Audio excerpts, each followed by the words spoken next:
Katedral Samarinda di rumah aja. Teman-teman, bagaimana kabarnya? Tentunya baik, sehat, Yesus sungguh luar biasa. Nah teman-teman, hari ini Gereja Katolik merayakan pesta pembaptisan Tuhan. Dan tema Bio online kita adalah Hidup Baru dalam Yesus. Baik teman-teman, agar lebih semangat, ayo kita bernyanyi bersama-sama. Kasihnya seperti sungai, kasihnya seperti sungai, kasihnya seperti sungai di hatiku, mengalir di waktu susah, mengalir di waktu senang. Kasihnya seperti sungai di hatiku, berkatnya seperti sungai, berkatnya seperti sungai, berkatnya seperti sungai di hatiku, mengalir di waktu susah, mengalir di waktu senang. Berkatnya seperti sungai di hatiku, kuasanya seperti sungai, kuasanya seperti sungai, kuasanya seperti sungai di hatiku, mengalir di waktu susah, mengalir di waktu senang. Kuasanya seperti sungai di hatiku, kuasanya seperti sungai di hatiku. Teman-teman, marilah kita berdoa. Dalam nama Bapa dan Putra dan Roh Kudus. Amin. Allah Bapa kami yang maha baik, syukur dan terima kasih karena Engkau sudah mengumpulkan kami bersama keluarga kami di rumah. Bantulah kami agar dapat mendengarkan-Mu, sabda-Mu, dan melakukan sehingga layak menjadi putra-putri-Mu. Amin. Dalam nama Bapa dan Putra dan Roh Kudus. Amin. Nah teman-teman, sekarang saatnya kita mendengarkan cerita kitab suci. Ceritanya seru loh.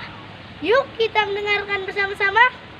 Yohanes Pembaptis memakai baju bulu unta, sabuk kulit, juga makan belalang dan madu hutan.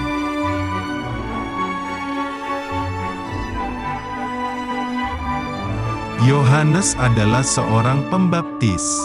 Dia tinggal di padang gurun Yudea.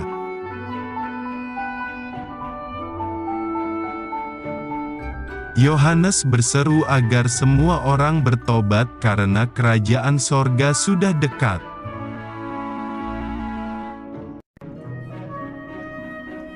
Lalu datanglah semua orang dari kota Yerusalem, Yudea dan Yordan untuk mengaku dosanya.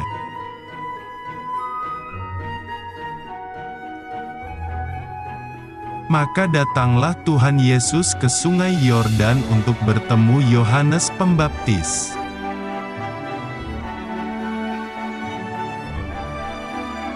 Yohanes berkata bahwa seharusnya Tuhan Yesuslah yang membaptis dirinya.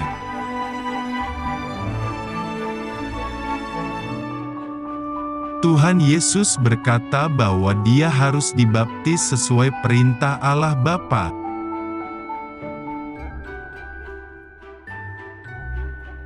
Dan Yohanes pun menuruti perintah Tuhan Yesus.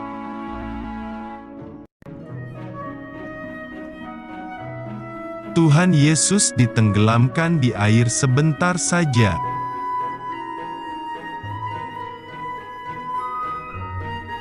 Setelah itu, Tuhan Yesus kembali berdiri di air.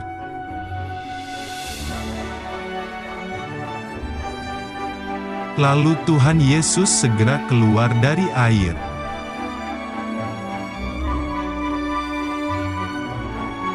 Tiba-tiba langit terbuka.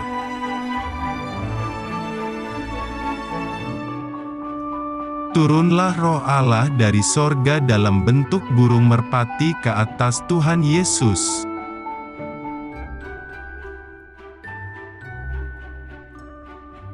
Allah Bapa di sorga berkata, "Inilah anakku yang kukasihi, kepadanyalah aku berkenan."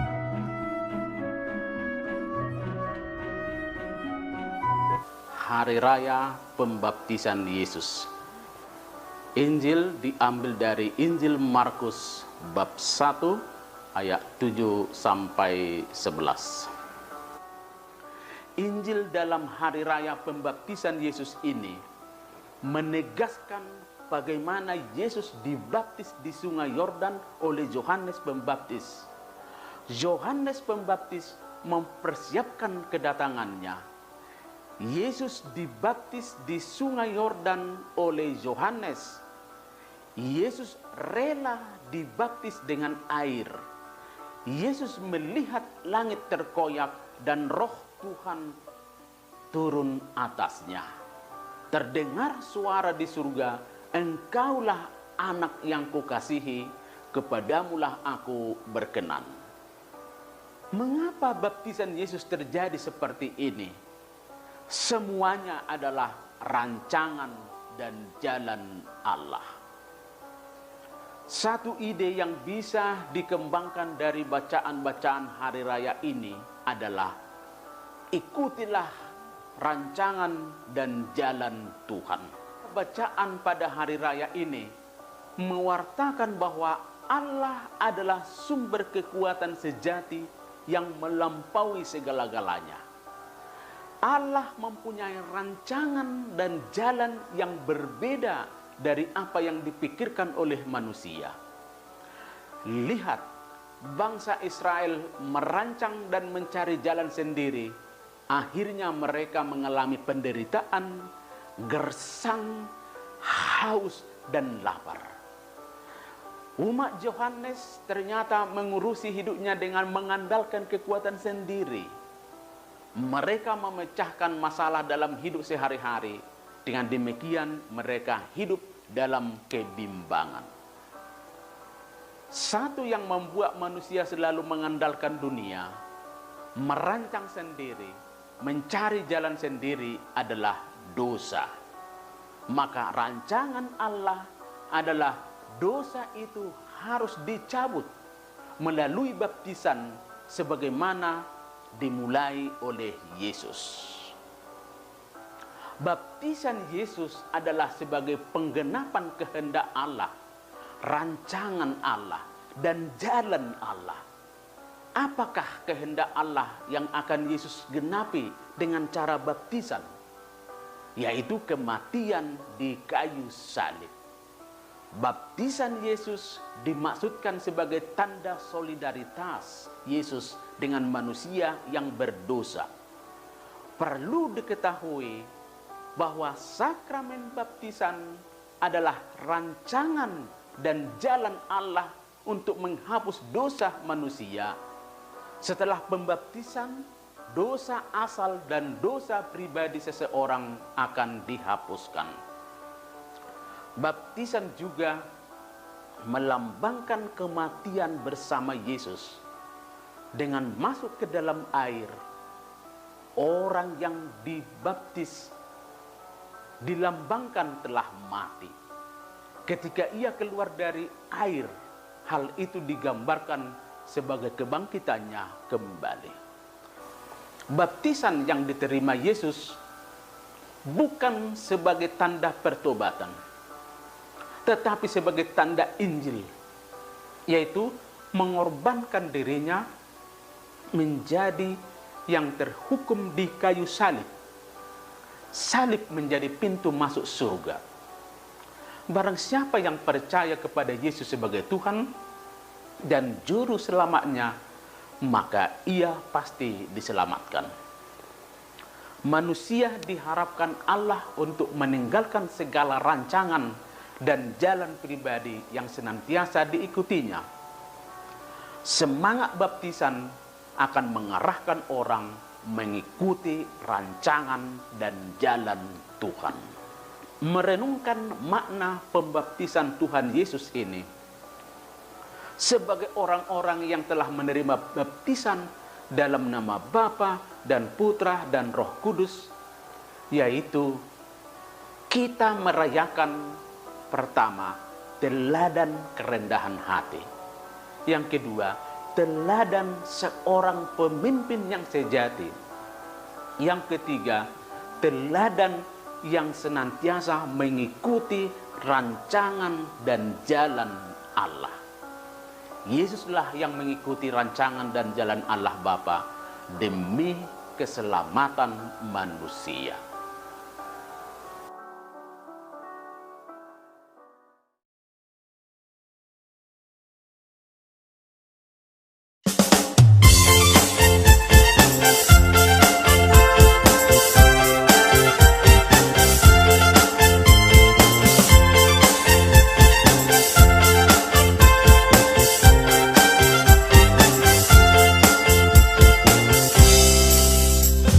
Yesus itulah satu-satunya penolongku yang sungguh.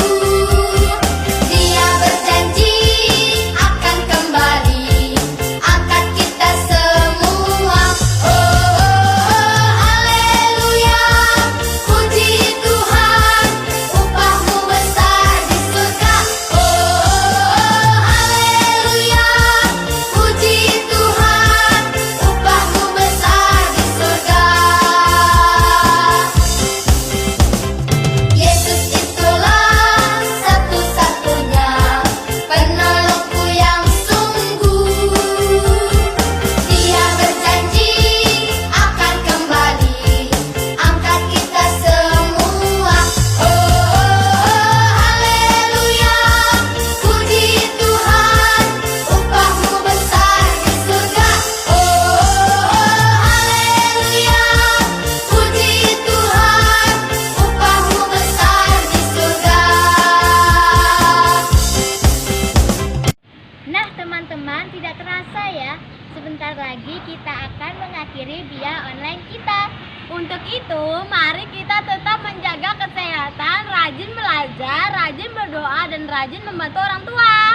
Oke teman-teman, sampai jumpa. Salam misioner.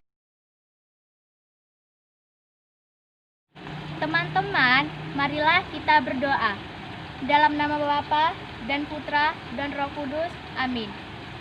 Allah Bapa yang Maha Baik, syukur dan terima kasih karena Engkau telah memberikan Yesus Putramu untuk menebus dosa-dosa kami.